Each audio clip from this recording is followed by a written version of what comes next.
What's the point? I mean, really, what's the point? Let me tell you a story, my friends, and in this story, a man is faced with overwhelming odds. Much like many of us today, he felt that the opposition had complete control over everything: communications, entertainment, news, politics, health. He felt that his people were being abused by a tyrannical and powerful adversary. But then God encourages this man in this story. And there's a quote from the story. The quote is, "One man shall put 1,000 to flight, and two shall put 10,000 to flight." This story is in a book in the Bible called Deuteronomy, and it's in chapter 32, verse 30. And it's a story of a man named Moses who was trying to work with a group of people who felt that they were outnumbered, outgunned, outfunded, but they miraculously somehow were able to defeat this tyrannical adversary, which is something many of us need right now in our nation. But what many of us do not know is that this story has conditions, this promise of victory. It's only available under specific criteria. And my friends, as we look around us at the discouraging setbacks we continue to see, I offer you, for your critical consideration, I just offer you for you to consider that in fact we are violating those criteria, and this violation that we are allowing is responsible for our escalating chaos and accelerating losses. But before I go there, there's another story, one more recent. For the past 24 months in Florida, we have been putting out an appeal. And more recently, we have been putting this appeal out every week. We're sending this appeal out to 8,000 people. What's the appeal, you may ask? To attend a free Zoom call where volunteers, just like you and I, ordinary people, unpack winning strategies to restore our nation, to rescue our republic. Of those 8,000 people, about 125 show up. And of those 125, about 30 take consistent action. But those 30 people are working with specific protocols in specific ways of interacting with each other and with the government. And those 30 people have led the effort to pass one of the most comprehensive election security laws in recent Florida history in 2022. And they are now responsible for getting four bills to further enhance election security. 30 people out of 8,000 that are invited, 30 action takers in a state of 22 million people. How is it that 30 people are able to achieve this? And more importantly, what would happen if we can grow the 30 to 90? What would happen if you can take the work that you're doing in your state and add some of these protocols to the way you're doing what you're doing? And that is what I'm here to talk to you about. So buckle up, because you are going to get confronted and made uncomfortable. But if you can lock in on your need to win, either for your sake or for the sake of your children, maybe you can stomach what I'm about to throw at you. Are we good? Shall we proceed? All right. Two things are part of our required protocol for success that we are doing in Florida, and it's not what you think. First, a little background about me. I'm coming from your future, meaning I left 3 countries to come to America. I left Ethiopia, Zambia, and Zimbabwe, and in each of these nations, the leaders there had already done what the leaders in Washington, D.C. are doing right now. And in each of those countries, things have gone very badly for the people there, especially the people that are most vulnerable. Education, shot. Health, economy, national pride, welfare, security, law enforcement, all in disarray. And that's the path our American Republic is on right now. What will it then take to rescue our republic? For that, I direct your attention to the work of a man who was arguably the most successful in taking a small ragtag team of regular folks and transforming them into world changers, a force for good. Who was that? His name was Jesus, and his strategy called for us to be more than bystanders. We're actually called to be active participants, but there's more. Participants in a specific way. Remember how Jesus harnessed the power of different. What I mean by that is he literally, intentionally chose the most different group of people to be on his team as disciples. He intentionally chose people that had conflicting personalities, education, aspirations, and fears. He chose Peter, a fiery, fiercely independent, redneck businessman. He chose Matthew, a despised tax collector. You may call him Jewish in name only. He called Luke, a medical doctor, John, a thoughtful, sensitive man, almost like a poet. But he still urged this group of different, conflicting personalities to unite under a single mission. And that's our model for collaboration today, my friends. It's not trying to get sameness. It's not even trying to get people to agree on everything. That group of 30 I mentioned earlier, they have conflicting personalities, competing agendas, yet they have disciplined themselves to choose to collaborate towards a common mission despite that. That's a Christ model. Yet I see a worrying trend in our families, our clubs, our political groups, and even in our churches. There is this infighting. Sometimes it's overt, sometimes it's subtle, it's passive aggressive, and this infighting is hindering our ability to act as salt of the earth, as light of the world, which is what we're literally called to be. There are tens of millions of us that want good for our country. How come it seems that with that large number, we feel helpless? We feel like pawns.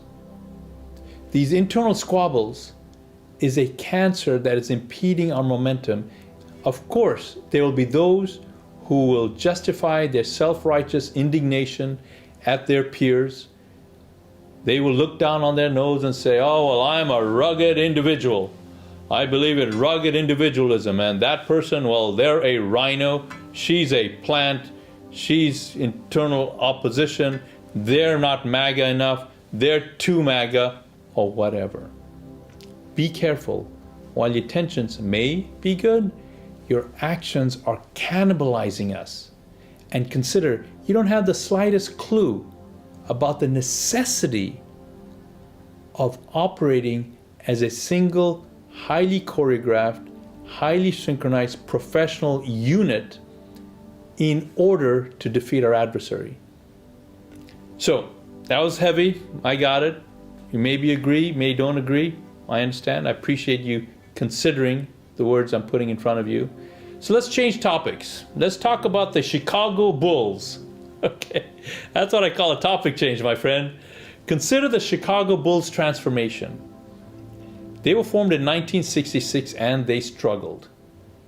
Then they hired a man named Michael Jordan in 1984, and that began the turnaround for the Chicago Bulls. But that's not the whole story. Fast forward to the mid-1990s.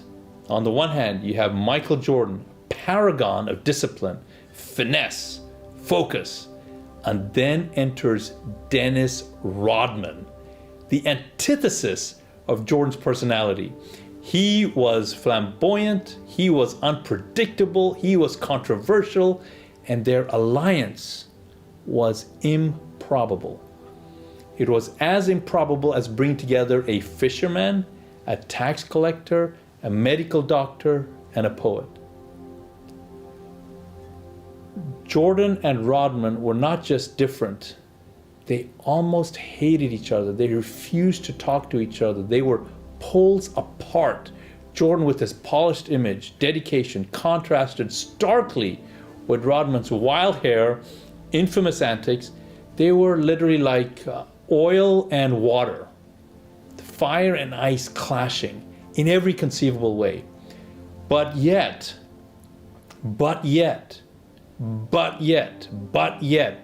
on the basketball court, they disciplined themselves. They decided to choose to find an unexpected symphony of skills, a harmony that propelled the Chicago Bulls to heights previously unimagined. This unlikely partnership led the Bulls to an era of dominance, securing 6 NBA championships in just 8 years. This, my friend, is a testament to the power of disciplined collaboration in spite of and in the presence of conflicting differences. In spite of conflicts and strengths, maintaining focus on the critical mission in spite of our clashing egos and personalities, the type of alliance that was the Jordan-Rodman alliance, that is what is required now in order to achieve our common goal and achieve our mission. So earlier I shared a real-world example of how a few regular volunteers have achieved so much. And I said I would share 2 examples. So here is the final one. Let's address a myth. This myth which actually allows us to excuse our unproductive ways of being with each other. This is a belief that someone else is going to solve these problems for us. Someone else is going to handle these challenges. Perhaps you think that when you get your political candidate in the White House, everything will be solved. Perhaps you think it's the job of your pastor, your political candidate, your supervisor of election, your legislator. Yes, the school board members, the councilman, the city councilman. Yes, it's their problem. They have to solve this. Ask yourself, is it really their sole responsibility? What did it mean by we the people? Does that mean just checking off your candidate's name on a ballot once every 4 years, and in between those 4 years someone else is going to handle all of this for us? Someone's going to provide the leadership, keep the ship on the right, true, right and narrow? Again, going back to the Bible, going back to the words of that phenomenal strategist, that capable leader, Jesus. Consider what he says in another book in the Bible called Matthew. This is in chapter 5, verse 13. Jesus talking to people very much like you and I, and this is what he says. He says, you are the salt of the earth. You are the light of the world. Notice, he didn't delegate this role to your pastors, to your political figures, to your clerks, to your legislators, to your leaders and officials. He directed this role specifically to each individual, you and I. And that, my friends, is where we land. Let me share with you my view on what being the salt of the earth and the light of the world is not. Okay? This is not a call to sit idly on a pedestal of self-righteousness, pointing fingers at the faults of others, going to your REC meetings, your clubs, your grassroots groups, your church, your social media, complaining about what so-and-so did and what they should have done, because that is not what Jesus did. Jesus was not on Twitter X, my friends. Well, how do you know that, Raj? You weren't there. Jesus' life was a testament to active service, making real, tangible connections in the real world, person to person, empowering those around him.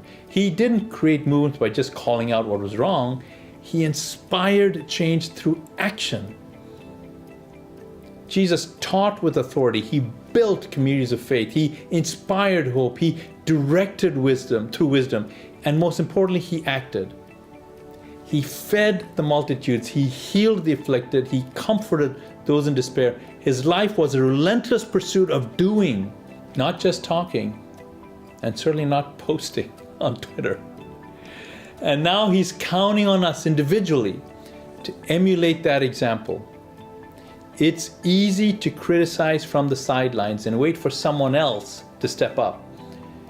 But the real challenge, the real call to action is for us to be agents of change ourselves. So I urge you, do not relinquish your power and your responsibility to others. It's not just a task for those in leadership positions. The onus falls on each and every one of us. But it'll require each of us, if we are to accept Jesus' charge to be the salt, to be the light, it'll require us to engage in doing right in an effective way with specific protocols. Let's teach, build, inspire, direct, and act. Let's follow in the footsteps of Christ, not just as admirers of his, but as active participants in continuing his legacy here and now. Remember, the transformation and the rescue of our republic, the transformation of our society, begins with individual action, which means it begins with you and me right here, right now, locally. Our nation's destiny is not tied to one leader, one idea, one event.